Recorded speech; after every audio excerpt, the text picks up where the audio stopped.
Tinamad pa tayo ngayong gumawa ng tinapay at sakto na meron tayong dahon ng saging na dala natin na galing sa bukid. Kaya ay gawa natin ito ng budbud. Kasi na-miss ko talaga itong kainin at pati na yung version namin dito sa pagluluto. Kaya tara na. So dito para mapadali yung paggawa natin na wala ng piga-piga ay gagamit na lang tayo ng kokomama o fresh na gata. Gagamit ako dito ng 3 cups. 1 cup na puti na asukal. Pwede naman gagamit dito ng light brown sugar at 1 teaspoon ng iodized salt. At dito mga meron akong malagkit na bigas, 4 cups po ito at hinugasan ko na ito ng mabuti. At maliit lang yung aking luya kaya yung ginawa ko na lang ay hiniwa-hiwa ko lang na yan ng mga maliliit lang talaga. At sinama ko na yan dito para mabango yung ating budbud at may kunting maanghang din.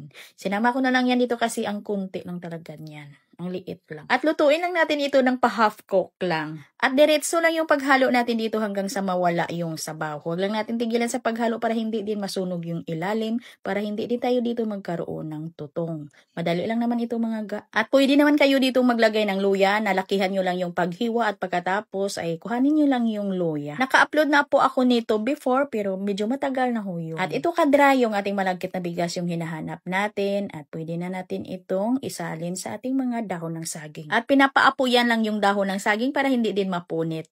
At nang medyo malamig na yung malagkit natin na bigas ay pwede na nating balutin. Palamigin lang ng konti para hindi din tayo mapasok. At para medyo malaki-laki din yung budbud natin, ay 2 kutsara na yung nilagay ko dito. At yung dahon ng saging natin ay pinunasan ko pala ho yan ng malinis na tila.